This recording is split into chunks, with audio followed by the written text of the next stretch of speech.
శ్రీమతే నమః. 16 ఉపచారాలలో నీరాజనం ఒక ఉపచారం కదా. నీరాజనాన్ని సమర్పిస్తున్నప్పుడు అమ్మవారి రూపాన్ని, అయ్యవారి రూపాన్ని చూస్తుంటే ఆ అనుభూతే వేరు. అలాంటి అనుభూతి మనం నీరాజనం ఇస్తున్నప్పుడు మనం పొందితే, అన్నమాచార్య స్వామివారు అమ్మవారిని వర్ణిస్తూ అమ్మవారికి నీరాజనం ఇస్తుంటే, ఆ నీరాజనాన్ని విని వెంకటేశ్వర స్వామి వారు ఇంకెంత పులకించి మైమరిచిపోయారో కదా. అంత అద్భుతమైన కీర్తనని ఈరోజు మనం తెలుసుకుందాం. మనం కూడా ప్రతినిత్యం ఇదే విధంగా గనక హారతి ఇచ్చాము అని అనుకోండి, అమ్మవారు పలకరా చెప్పండి.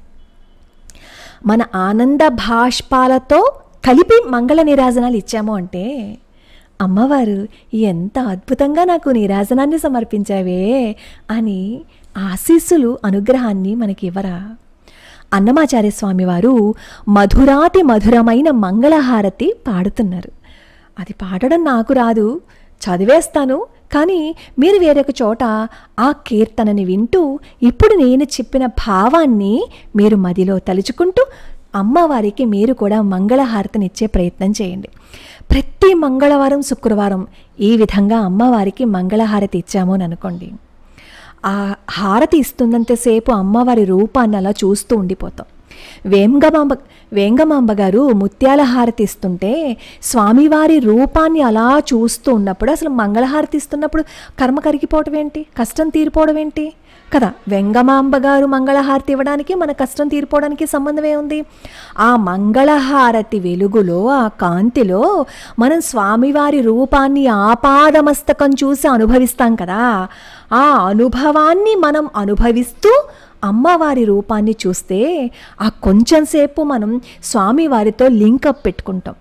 ఎప్పుడైతే స్వామివారితో మనం లింకప్ పెట్టుకున్నామో మన జీవితం మారిపోతుంది. అందుకే మనం ఏ పూజ చేసినా, ఏ పాట పాడినా, ఏం చేసినా మనస్ఫూర్తిగా మనం చేశాము అంటే అమ్మవారితో లింకప్ పెట్టుకోవడం అన్నమాట.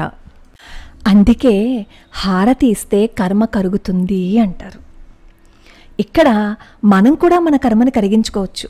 అమ్మవారి రూపాన్ని చూస్తూ అన్నమాచార్య స్వామి వారు ఏ అద్భుతాన్ని అయితే మనకు అందించారో ఆ కీర్తనని పాడుకుంటూ అలా అమ్మవారిని అలా ఆపాదమస్తకము మనం కూడా అనుభవించేటట్లుగా ఆ కీర్తనని పాడుకుంటే ఎంత అద్భుతం జరుగుతుందో కదా. ఈ కీర్తన మోహన రాగం, పేరే మోహనంగా ఉంది. మోహనం ఎంత అద్భుతం అండి ఆ పేరు, అసలు సమ్మోహనం కదా.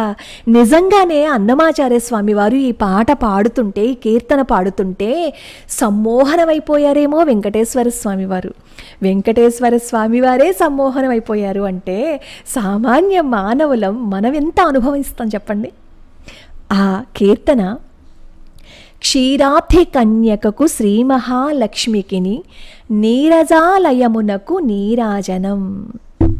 బాలకృష్ణ ప్రసాద్ గారు ఎంత అద్భుతంగా పాడారో మహానుభావుడు.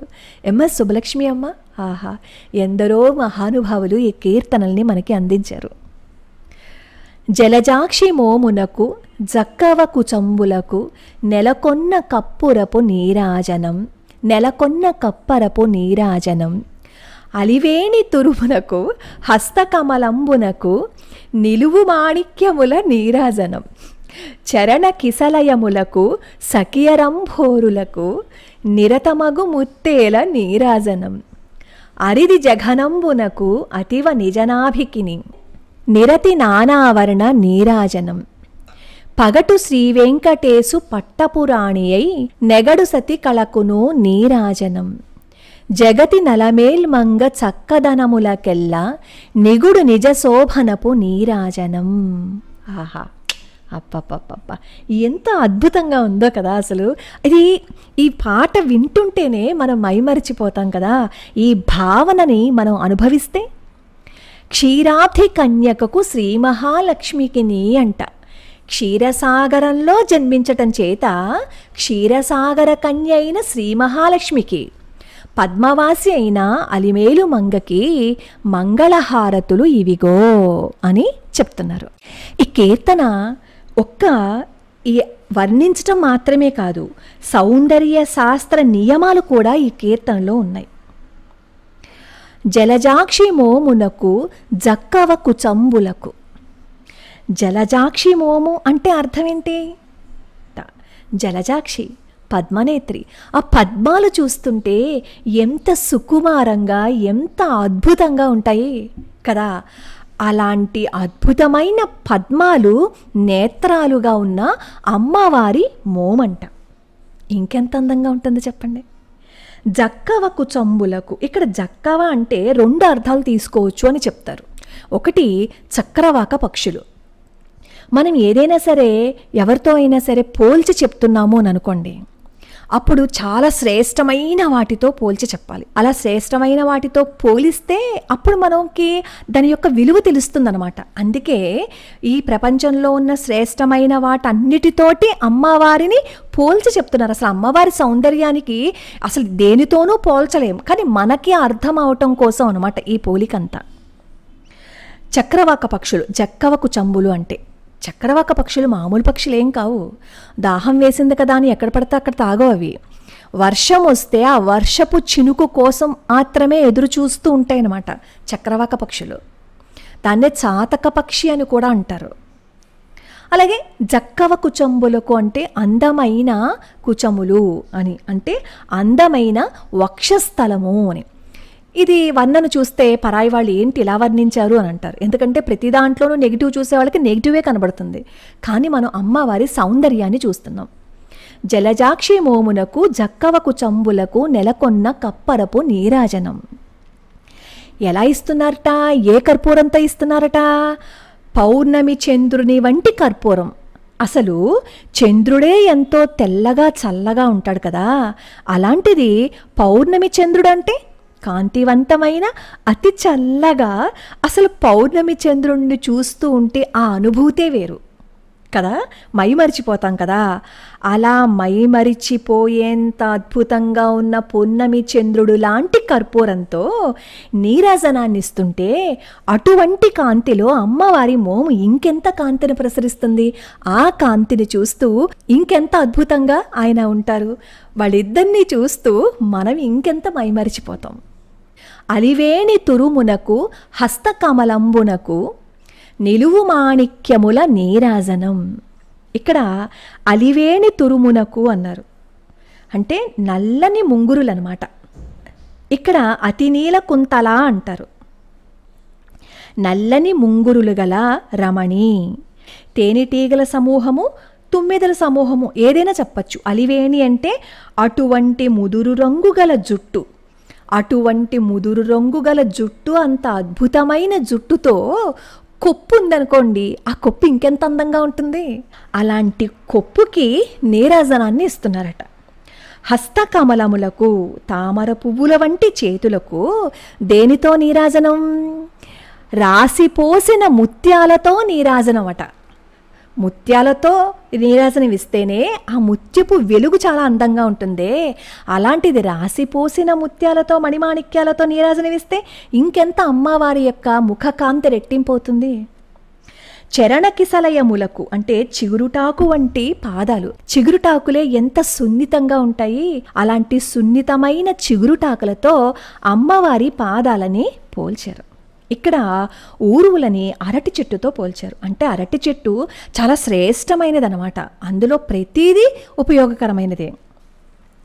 అరిది జఘనంబునకు అతివ నిజనాభికిని నిరతి నానావర్ణ నీరాజనం.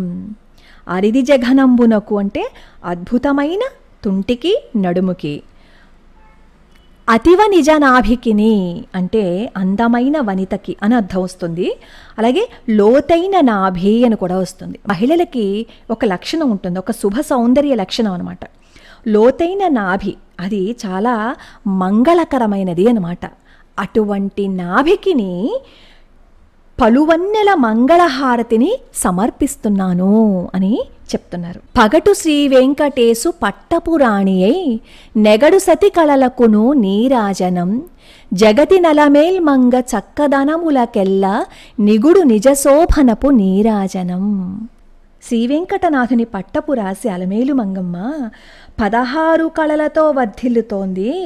అటువంటి అమ్మవారు శ్రీసతి, ఈ శ్రీసతి మహాలక్ష్మి యొక్క రూపం కదా. ఈ అమ్మవారికి, ఈ లోకమాతకి నీరాజనాన్ని సమర్పిస్తున్నాను. లోకమాత అయిన అమ్మవారికి ఎలాంటి నీరాజనాన్ని సమర్పిస్తున్నాము? భక్తిపూర్వకమైన నీరాజనాన్ని.